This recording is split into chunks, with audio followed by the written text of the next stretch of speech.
انبار جس علاقے میں تھا وہ سابات کہلاتا تھا۔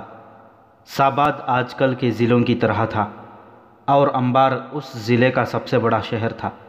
سابات کا حاکم یا امیر شیرزاد تھا جو اس وقت انبار میں مقیم تھا۔ وہ دانشمند اور عالم تھا۔ اس میں عسکری صلاحیت ذرا کم تھی، لیکن انبار میں فوج اتنی زیادہ تھی کہ اسے عسکری سوجھ بوجھ کی ضرورت ہی نہیں تھی۔ اپنی فوج کے علاوہ اس کے ساتھ عیسائیوں کی بے شمار نفری تھی۔ اتنی زیادہ فوج کے علاوہ انبار کی شہر پناہ بڑی مضبوط تھی اور دفاع کا یہ انتظام بھی تھا کہ شہر کے ارد گرد گہری خندق تھی جس میں پانی تھا۔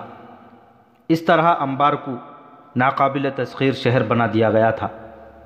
خالد رضی اللہ تعالیٰ عنہ کے لیے تو یہ اس لیے بھی ناقابل تسخیر تھا کہ ان کی فوج کی کل نفری 9000 تھی۔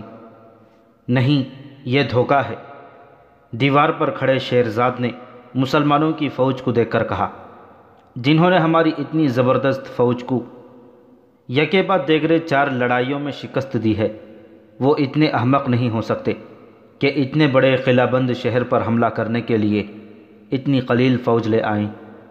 یہ ان کی فوج کا ہراول ہوگا۔ اگر ہراول نہیں تو اتنی ہی فوج پیچھے آ رہی ہوگی یا کسی اور سمت سے آ رہی ہوگی۔ شہر کے لوگوں میں افراتفری مچ گئی تھی۔ انہوں نے مسلمانوں کے بڑے دہشتناک قصے سنے تھے۔ انہوں نے اپنی شکست خوردہ فوج کے زخمیوں کو، میدان جنگ سے بھاگ کر آنے والوں کو دیکھا تھا، ان کا خوف و ہراس بھی دیکھا تھا۔ پسپائی میں اپنے آپ کو حق بجانب ظاہر کرنے کے لیے انہوں نے لوگوں کو جنگ کے ایسے واقعات سنائے تھے جیسے مسلمان جن بھوت ہوں۔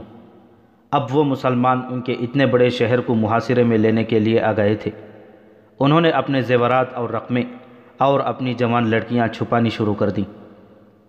شہر میں یہ خوف و ہراس اور بھگدڑ زیادہ دیر نہ رہی، کیونکہ دیوار کے اوپر سے بلند آوازیں سنائی دینے لگی تھیں کہ مسلمانوں کی تعداد اتنی تھوڑی ہے کہ وہ ساری عمر شہر کی دیوار تک نہیں پہنچ سکیں گے۔ پھر دیوار کے اوپر قہقہے بلند ہونے لگے۔ مسلمانوں، آتش پرست مسلمانوں پر آوازیں کس رہے تھے، تمہیں موت یہاں تک لے آئی ہے، زندہ رہنا ہے تو مدینہ کو لوٹ جاؤ۔ شہر پناہ پر تیر اندازوں کا ہجوم کھڑا تھا۔ مسلمانوں نے شہر کو محاصرے میں لے لیا تھا۔ اب خندق نے انہیں روک لیا۔ طبری اور یاقوت لکھتے ہیں کہ خندق دیوار کے اتنا قریب تھی کہ اس کے قریب آنے والے اوپر سے چھوڑے ہوئے تیروں کی زد میں آ جاتے تھے۔ ایسا نہ ہوتا تو بھی خندق کو پھلانگنا ممکن نہیں تھا۔ یہ بہت چوڑی تھی۔ تیر انداز مسلمانوں پر ہنس رہے تھے اور وہ ہزاروں کی تعداد میں دیوار پر یوں کھڑے تھے جیسے مسلمانوں کا تماشا دیکھ رہے ہوں۔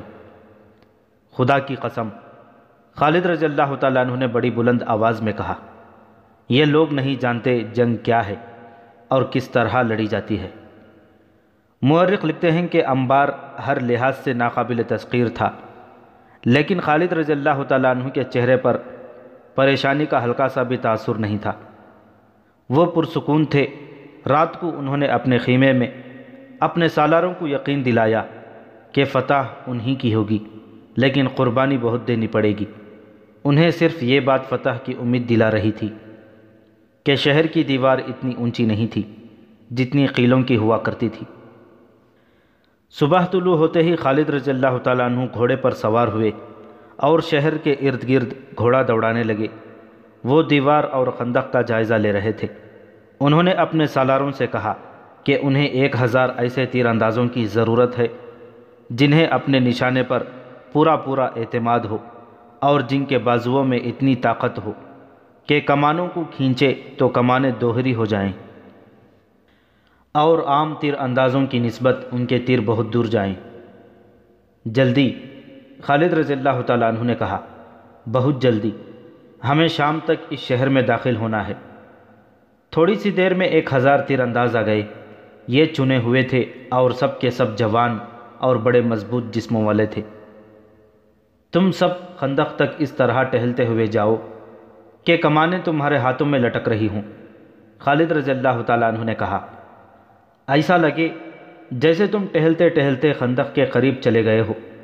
جو ہی خندق کے قریب جاؤ، نہایت تیزی سے ترکشوں سے تیر نکالو، کمانوں میں ڈالو اور دیوار پر کھڑے دشمن کے تیر اندازوں کی آنکھوں کا نشانہ لے کر تیر چلاؤ، پیشتر اس کے کہ وہ جان سکیں کہ یہ کیا ہو گیا ہے۔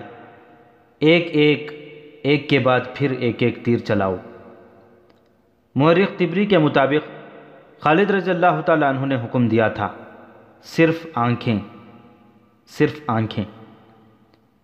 1000 تیر انداز خالد رضی اللہ تعالیٰ عنہ کے حکم کے عین مطابق آہستہ آہستہ خندق تک گئے۔ دیوار پر دشمن کے سپاہی ہنس رہے تھے اور بے پرواہی سے کھڑے تھے۔ انہیں مسلمانوں کا کوئی ارادہ نظر نہیں آ رہا تھا کہ وہ خندق کو پھلانگنے کی کوشش کریں گے۔ خندق کے قریب پہنچ کر ان کے 1000 تیر اندازوں نے اوپر دیکھا، ادھر ادھر دیکھا، خندق میں دیکھا اور احمقوں کی سی حرکتیں کی۔ آتش پرستوں کے تیر اندازوں نے ان پر تیر چلانے کی ضرورت محسوس نہ کی، حالانکہ مسلمان تیر انداز ان کی ضد میں تھے۔ اچانک مسلمان تیر اندازوں نے ترکشوں میں سے ایک تیر نکالا، پلک جھپکتے تیر کمانوں میں ڈالے، کمانیں آگے کر کے دشمن کی آنکھوں کے نشانے لیے اور تیر چھوڑ دیے۔ 1000 تیروں میں سے بیشتر آتش پرستوں کے تیر اندازوں کی ایک آنکھ میں اتر گئے۔ معاً بعد مسلمان تیر اندازوں نے 1000 تیر چھوڑے، پھر 1000 اور۔ یہ کہنا صحیح نہیں ہو سکتا کہ مسلمانوں کا کوئی بھی تیر خطا نہیں گیا۔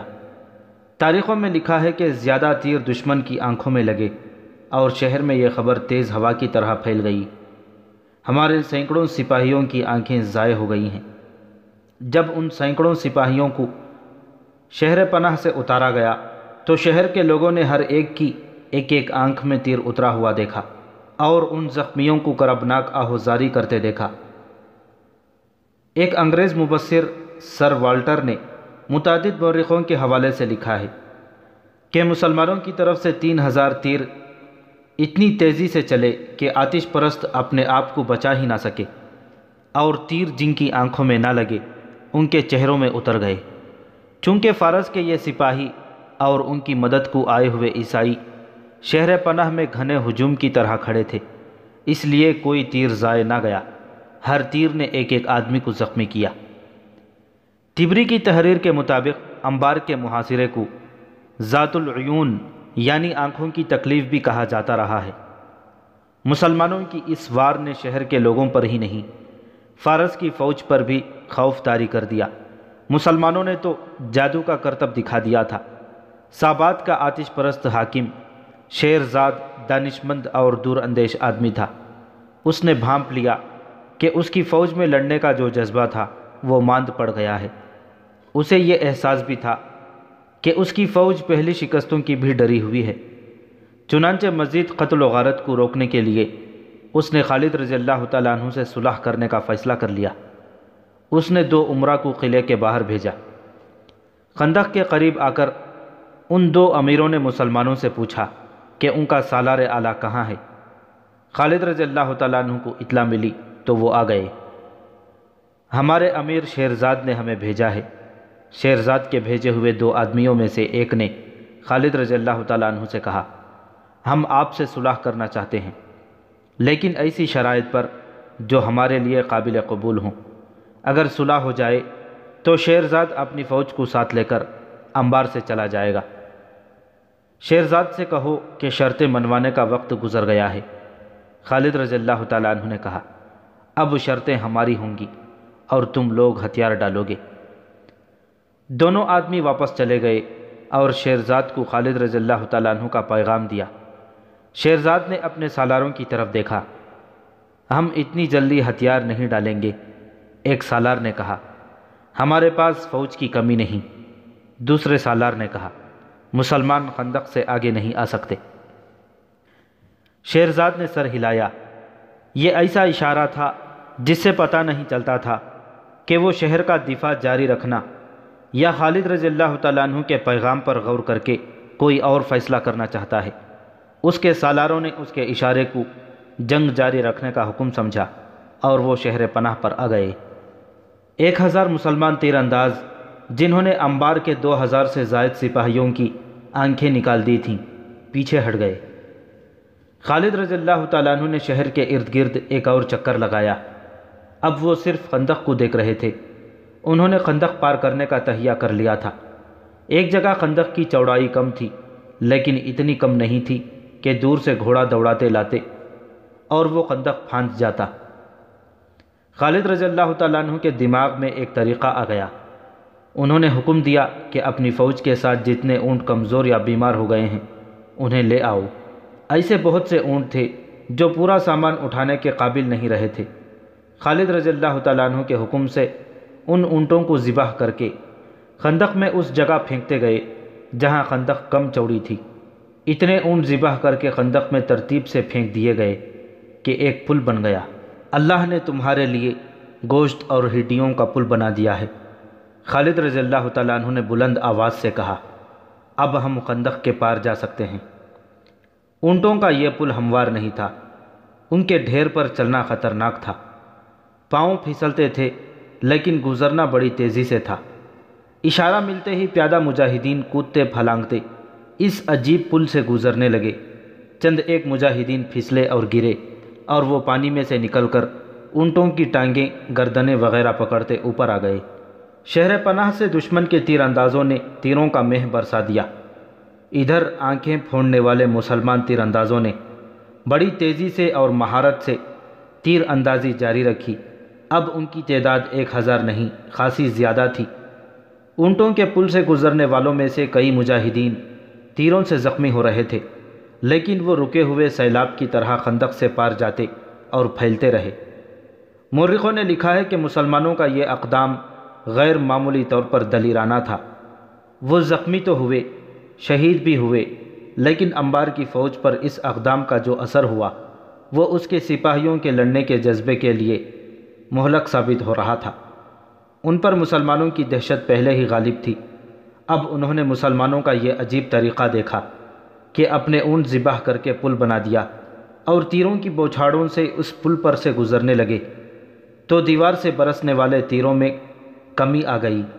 دشمن کے تیر انداز زخمی ہو کر کم ہو رہے تھے اور ان میں بھگدڑ کی کیفیت بھی پیدا ہو گئی تھی۔ خندق پھلانگنے والا صرف ایک دستہ تھا۔ اس دستے کا جوش و خروش اس وجہ سے بھی زیادہ تھا کہ خود خالد رضی اللہ تعالیٰ عنہ ان کے ساتھ تھے اور سب سے پہلے مرے ہوئے اونٹوں پر سے گزرنے والے حضرت خالد رضی اللہ تعالیٰ عنہ تھے۔ تیر ان کے دائیں بائیں سے گزر رہے تھے اور ان کے قدموں میں زمین میں لگ رہے تھے، مگر خالد رضی اللہ تعالیٰ عنہ یوں بے پرواہ تھے جیسے ان پر بارش کے قطرے گر رہے ہوں۔ اللہ اکبر کے نعروں کی گرج الگ تھی اور اس گرج میں اللہ کی رحمت اور برکت تھی۔ شہر کے لوگوں کا یہ عالم تھا کہ بھاگتے دوڑتے پھر رہے تھے، شہر پناہ سے ان کے زخمی سپاہیوں کو اتارتے تھے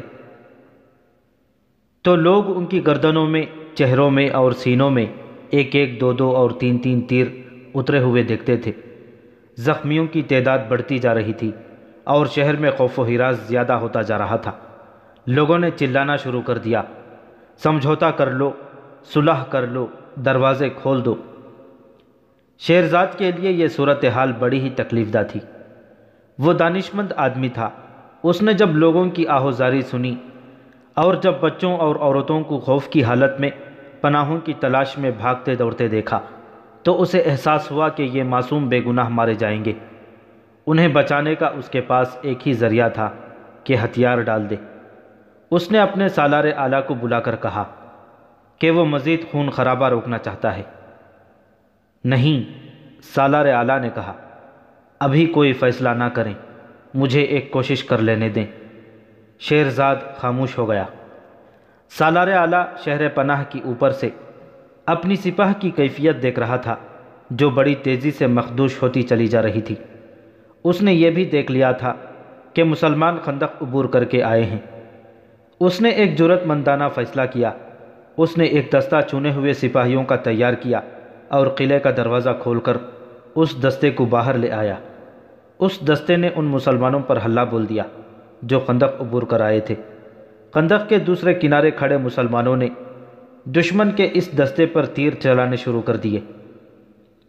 اس دستے کا مقابلہ مسلمانوں کے لیے ایسے دستے کے ساتھ تھا جس کے قائد خالد رضی اللہ تعالیٰ عنہ تھے۔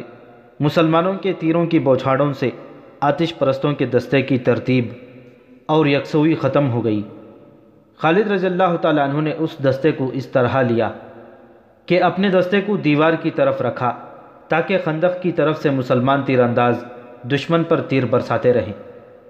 خالد رضی اللہ تعالیٰ عنہ اس دستے کو خندق کی طرف دھکیلنا چاہتے تھے۔ گھمسان کا معرکہ ہوا۔ آتش پرستوں کے کئی سپاہی خندق میں گرے اور باقیوں کے قدم اکھڑ گئے۔ اس دستے کے سالار نے اس ڈر سے دروازہ بند کرا دیا کہ مسلمان اندر آ جائیں گے۔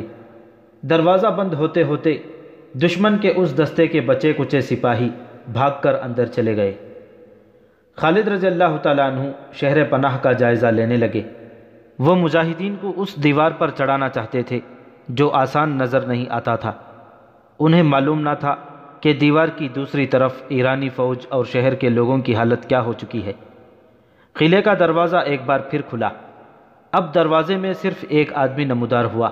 اس کے پیچھے دروازہ بند ہو گیا۔ اس نے ہاتھ اوپر کر کے بلند آواز سے کہا کہ وہ شہر کا ایلچی ہے اور صلح کی بات کرنے نکلا ہے۔ اس کے ساتھ ہی شہر پناہ سے تیر برسنے بند ہو گئے۔ اے آگ کے پوجنے والے! جب اسے خالد رضی اللہ تعالیٰ عنہ کے سامنے لے گئے تو حضرت خالد نے اس سے پوچھا، اب تو کیا خبر لایا ہے؟ کیا زردشت نے تم لوگوں سے نظریں پھیر نہیں لیں؟ کیا اب بھی تم لوگ اللہ کو نہیں مانو گے؟ اے اہل مدینہ! میں کسی اور سوال کا جواب نہیں دے سکتا۔ ایلچی نے کہا، میں حاکم ساباد شیرزاد کا ایلچی ہوں۔ شیرزاد نے کہا ہے کہ تم لوگ اسے اور اہل فارس کو شہر سے چلے جانے کی اجازت دے دو تو شہر تمہارے حوالے کر دیا جائے گا۔ طبری اور واقدی لکھتے ہیں کہ خالد رضی اللہ تعالیٰ عنہ یہ شرط بھی ماننے کے لیے تیار نہیں تھے۔ انہوں نے ایک بار پھر شہر کی دیوار کی بلندی دیکھی اور سوچا کہ اس پر کس طرح چڑھا جا سکتا ہے، لیکن بہت مشکل تھا۔ حاکم ساباد شیرزاد سے کہو کہ خالد بن ولید اس پر رحم کرتا ہے۔ خالد رضی اللہ تعالیٰ عنہ نے کہا، اسے کہو کہ وہ فارس کے فوجیوں کو ساتھ لے کر شہر سے نکل جائے، لیکن وہ ان گھوڑوں کے سوا جن پر وہ سوار ہوں گے اپنے ساتھ کچھ نہیں لے جا سکیں گے۔ وہ اپنا سب مال اموال پیچھے چھوڑ جائیں گے اور وہ ہماری فوج کے سامنے سے گزریں گے۔ اگر اسے یہ شرط منظور نہ ہو تو اسے کہنا کہ تیار ہو جائے اس تباہی کے لیے جو اس نے پہلے کبھی نہیں دیکھی ہوگی۔ ایلچی واپس چلا گیا۔ خالد رضی اللہ تعالیٰ عنہ نے شہر کے ارد گرد اپنا حکم پہنچا دیا کہ تیر اندازی روک لی جائے۔ کچھ دیر بعد شہر کا دروازہ ایک بار پھر کھلا۔ بہت سے سپاہی بڑی موٹی لکڑی کا ایک 5-6 گز چوڑا اور بہت لمبا تختہ اٹھائے باہر نکلے۔ تختے کے ساتھ رسے بندھے ہوئے تھے۔ انہوں نے تختہ خندق کے کنارے پر کھڑا کیا اور رسے پکڑ لیے۔ پھر یہ تختہ آہستہ آہستہ خندق پر گرنے لگا اور اس کا اوپر والا سرا خندق کے باہر والے کنارے پر جا پڑا۔ یہ پل تھا جو شیرزاد اور اس کی فوج کے گزرنے کے لیے خندق پر ڈالا گیا تھا۔ سب سے پہلے جو گھوڑا باہر آیا اس کی سج دج بتاتی تھی کہ شاہی استبل کا گھوڑا ہے۔ ان کا سوار بلا شک و شبہ حاکم ساباد شیرزاد تھا۔ اس کے پیچھے اس کی بچی کچی فوج باہر نکلی۔ پیادے بھی تھے، سوار بھی، ان میں زخمی بھی تھے جو اپنے ساتھیوں کے سہارے چل رہے تھے۔ وہ اپنے مرے ہوئے ساتھیوں کی لاشیں جہاں تھی وہیں چھوڑ گئے تھے۔ یہ شکست خوردہ فوج ماتمی جلوس کی طرح جا رہی تھی اور مسلمان خاموشی سے اس جلوس کو دیکھ رہے تھے۔ کسی نے ان کا مذاق نہ اڑایا، بھپتی نہ کسی، فتح کا نعرہ نہ لگایا۔ خالد رضی اللہ تعالیٰ عنہ گھوڑے پر سوار ایک طرف کھڑے دیکھ رہے تھے۔ وہ تھکے ہوئے نظر آتے تھے، لیکن چہرے پر فتح کی رونق اور زبان پر اللہ کے شکرانے کے کلمات تھے۔ یہ جولائی 633 عیسوی کا ایک دن تھا۔ جب آخری سپاہی بھی نکل گیا تو خالد رضی اللہ تعالیٰ عنہ مجاہدین کے آگے آگے شہر کے دروازے میں داخل ہوئے۔ آگے شہر کے امرا اور رؤسا دست بستہ کھڑے تھے۔ شہر کے لوگوں کا شور و غل سنائی دے رہا تھا۔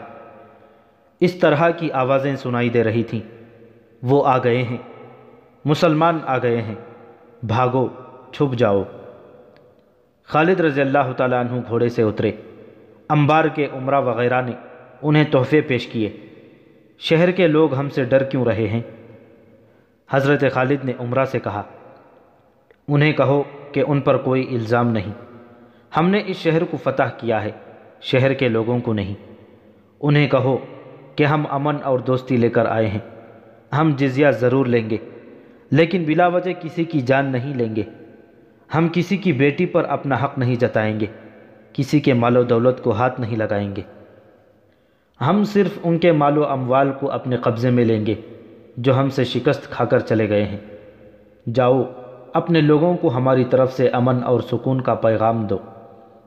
خالد رضی اللہ تعالیٰ عنہ نے اپنی فوج کو ایک حکم تو یہ دیا تھا کہ جو لوگ ان کے خلاف لڑ کر چلے گئے ہیں ان کے گھروں سے قیمتی سامان اٹھا کر ایک جگہ اکٹھا کر لیا جائے، اور دوسرا حکم یہ تھا کہ شہر میں گھوم پھر کر یہاں کے لوگوں کو دوستی اور امن کا تاثر دیا جائے، اور یہ بھی کہ لوٹ مار نہیں ہوگی۔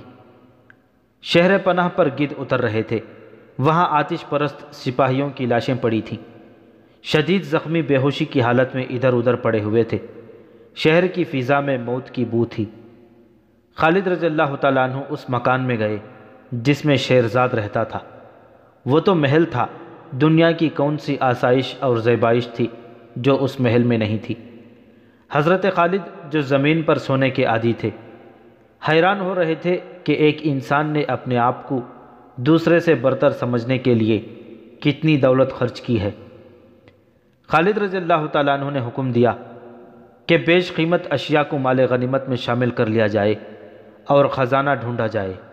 خزانہ ملتے دیر نہ لگی، اس میں سونے اور ہیرے جواہرات کے انبار لگے ہوئے تھے۔ ارد گرد کے قبیلوں کے سردار اطاعت قبول کرنے کے لیے حضرت خالد کے پاس آنے لگے۔ حضرت خالد نے جزیہ کی رقم مقرر کر کے اس کی وصولی کا حکم دیا۔ اس دوران جاسوسوں نے آ کر بتایا کہ فارس کی فوج عین التمر میں اکٹھی ہو گئی ہے اور اب مقابلہ بڑا سخت ہوگا۔ مدائن میں آتش پرست شہنشاہیت کا محل اسی طرح کھڑا تھا جس طرح اپنے شہنشاہوں کی زندگی میں کھڑا رہتا تھا۔ یہ کسریٰ کا وہ محل تھا جسے جنگی طاقت کی علامت سمجھا جاتا تھا۔ اس کے باہر والے دروازے کے دائیں اور بائیں 2 ببر شیر بیٹھے رہتے تھے۔ یہ کسریٰ کی ہیبت اور دہشت کی علامت تھی، لیکن یہ گوشت پوست کے نہیں، پتھروں کے تراشے ہوئے مجسمے تھے۔ ان مجسموں اور محل کے درمیان ایک مینار کھڑا تھا جو اوپر سے گول اور مینار کی گولائی سے زیادہ بڑا تھا۔ اس جگہ الاؤ ہر وقت دہکتا رہتا تھا۔ جب یہ مینار تعمیر ہوا تھا اس کے اوپر پروہتوں نے ایک آگ جلائی تھی۔ کئی نسلیں پیدا ہوئیں اور اگلی نسلوں کو جنم دے کر دنیا سے رخصت ہو گئیں۔ یہ الاؤ دہکتا رہا، اس سے اٹھتا ہوا دھواں محل کی فضا میں یوں منڈلاتا رہتا تھا جیسے زردشت نے اس محل کو اپنی پناہ میں لے رکھا ہو۔ الاؤ اب بھی دہک رہا تھا، اس کا دھواں اب بھی کسریٰ کے محل کی فضا میں منڈلا رہا تھا، لیکن ایسے لگتا تھا جیسے یہ دھواں محل کو پناہ میں لینے کے بجائے خود پناہ ڈھونڈ رہا ہو۔ محل جو کبھی دوسروں کے لیے ہیبت کا نشان تھا اب خود اس پر ہیبت طاری تھی۔ اس کی شان و شوکت پہلے جیسی ہی لگتی تھی، جاہ و جلال بھی پہلے جیسا تھا، مگر اس کے مکین اب صاف طور پر محسوس کرنے لگے تھے کہ اس محل پر آسیب کا اثر ہو گیا ہے۔ موت کی دبی دبی ہنسی کی سس سس دن رات سنائی دیتی تھی۔ ایک غیبی ہاتھ کسریٰ کے زوال کی داستان اس کے خاندان کے خون سے لکھ رہا تھا۔ کہاں وہ وقت کہ اس تخت سے دوسروں کی موت کے پروانے جاری ہوتے تھے، کہاں یہ وقت کہ اردو شیر کے مرنے کے بعد اس تخت پر جو بیٹھتا تھا وہ پراسرار طور پر قتل ہو جاتا تھا۔ 2-4 سالار تھے جو فارس کی لرزتی ڈولتی ہوئی عمارت کو کچھ دیر اور تھامے رکھنے کی کوشش کر رہے تھے۔ ایران کی نوخیز حسینائیں اب بھی اس محل میں موجود تھیں، مگر رقص کی ادائیں نہیں تھیں۔ ساز خاموش تھے، نغمے چپ تھے، شراب کی بو پہلے کی طرح موجود تھی، مگر اس میں خون کی بو شامل ہو گئی تھی۔ پہلے یہاں عیش و عشرت کے لیے شراب پی جاتی تھی، اب اپنے آپ کو فریب دینے اور تلخ حقائق سے فرار کی خاطر جام پر جام چڑھائے جا رہے تھے۔ اب مدائن کا محل تخت و تاج کے حصول کا میدان جنگ بن گیا تھا۔ درپردہ جوڑ توڑ ہو رہے تھے۔ اسی محل سے خالد رضی اللہ تعالیٰ عنہ اور ان کی سپاہ پر طنز کے یہ تیر چلے تھے کہ عرب کے بدوؤں اور لٹیروں کو فارس کی شہنشاہی میں قدم رکھنے کی جرت کیسے ہوئی؟ وہ کبھی واپس نہ جانے کے لیے آئے ہیں، انہیں موت یہاں لے آئی ہے، مگر اب فارسیوں کو خود اپنی شہنشاہی میں قدم جمائے رکھنے کی جرت نہیں ہو رہی تھی۔ دوسروں پر دہشت طاری کرنے والے تخت و تاج پر حضرت خالد کی اور مدینہ کے مجاہدین کی دہشت طاری ہو گئی تھی۔ مدائن میں اب شکست اور پسپائی کے سوا کوئی خبر نہیں آتی تھی۔ جولائی 633 عیسوی کے ایک روز مدائن میں آتش پرستوں کو اپنی ایک اور شکست کی خبر ملی۔ خبر لانے والا کوئی قاصد نہیں بلکہ حاکم ساباد شیرزاد تھا، اور اس کے ساتھ اس کی شکست خوردہ فوج کے بے شمار سپاہی تھے۔ ان کا استقبال کسریٰ کے نامور سالار بہمن جازویہ نے کیا۔ ان کی حالت دیکھ کر ہی وہ جان گیا کہ بہت بری شکست کھا کر آئے ہیں۔ شیرزاد بہمن جازویہ نے کہا، تمہارے پاس ہتھیار بھی نہیں، میں تم سے کیا پوچھوں؟ تمہیں پوچھنا بھی نہیں چاہیے، شیرزاد نے تھکی ہاری آواز میں کہا۔ تم بھی تو ان سے لڑے تھے، کیا تم پسپا نہیں ہوئے تھے؟ کیا تم قلعہ بند نہیں تھے؟ بہمن جازویہ نے کہا، قلعے کے ارد گرد خندق تھی، مسلمان اڑ تو نہیں سکتے، اتنی چوڑی خندق انہوں نے کیسے عبور کر لی تھی؟ شیرزاد نے اسے تفصیل سے بتایا کہ مسلمانوں نے اسے کس طرح شکست دی ہے۔ میرے سالار نااہل اور بزدل نکلے، شیرزاد نے کہا، اور مجھ سے غلطی یہ ہوئی کہ میں نے عیسائیوں پر بھروسہ کیا۔ مجھے بتایا گیا تھا کہ یہ زبردست لڑاکے ہیں، لیکن انہیں معلوم ہی نہیں کہ لڑائی کیا ہوتی ہے۔ تم شاید یہ نہیں دیکھ رہے ہو کہ تم پسپا ہو کر مسلمانوں کو اپنے پیچھے لا رہے ہو، بہمن جازویہ نے کہا، اور تمہیں یہ معلوم نہیں کہ مدائن میں کیا ہو رہا ہے۔ شاہی خاندان تخت کی وراثت پر آپس میں لہو لہان ہو رہا ہے۔ فرس کی آبرو کے محافظ ہم 2-4 سالار رہ گئے ہیں، اور جب تخت سالاروں کی تحویل میں آ جائے گا تو وہ شاہی خاندان کی طرح ایک دوسرے کے دشمن ہو جائیں گے، شیرزاد نے کہا، اور رازداری کے لہجے میں کہنے لگا، کیا تم ابھی تک محسوس نہیں کر سکے کہ فارس کی شہنشاہی کا زوال شروع ہو چکا ہے؟ کیا ہمارا سورج ڈوب نہیں رہا؟ شیرزاد بہمن جازویہ نے کہا، اس حلف کو نہ بھولو جو ہم نے زرتشت کے نام پر اٹھایا تھا کہ ہم فارس کو دشمن سے بچانے کے لیے اپنی جانیں قربان کر دیں گے۔ تم نے غلطی کی ہے جو یہاں چلے آئے ہو۔ کہاں جاتا؟ عین التمر، بہمن جازویہ نے کہا، عین التمر ابھی محفوظ ہے، بلکہ یہ ہمارا ایک مضبوط اڈہ ہے۔ قلعہ دار مہران بن بہرام لڑنا اور لڑانا جانتا ہے۔ اطلاع ملی ہے کہ اس نے چند ایک بدو قبیلوں کو بھی عین التمر میں اکٹھا کر لیا ہے۔ اگر مسلمانوں نے ادھر کا رخ کیا تو ایسے ہی ہوگا جیسے وہ پہاڑ سے ٹکرائے ہوں۔ ان میں پسپا ہونے کی بھی ہمت نہیں ہوگی۔ وہ مسلسل لڑتے آ رہے ہیں۔ وہ جنات تو نہیں، آخر انسان ہیں۔ ان میں پہلے والا دم خم نہیں رہا، لیکن میں نے انہیں تازہ دم پایا ہے، شیرزاد نے کہا۔ میں نے ان میں تھکن اور کم ہمتی کے کوئی آثار نہیں دیکھے، اور بہمن، مجھے شک ہوتا ہے کہ جیسے وہ نشے میں بدمست تھے، ایسی بے جگری سے وہی لڑ سکتا ہے جس نے کوئی نشہ پی رکھا ہو۔ میں یہ نہیں کہوں گا کہ ان کا عقیدہ صحیح ہے، بہمن جازویہ نے کہا، لیکن میں یہ ضرور کہوں گا کہ ان پر اپنے عقیدے کا نشہ طاری ہے۔ ہم اپنی سپاہ میں یہ ذہنی کیفیت پیدا نہیں کر سکے۔ تم کہہ رہے تھے کہ مجھے عین التمر چلے جانا چاہیے تھا، شیرزاد نے کہا۔ کیا یہ بہتر نہیں ہوگا کہ میں تمہارے ساتھ رہوں اور اپنی سپاہ کو منظم کر لیں، پھر مسلمانوں پر جوابی حملے کی تیاری کریں؟ اب تمہارا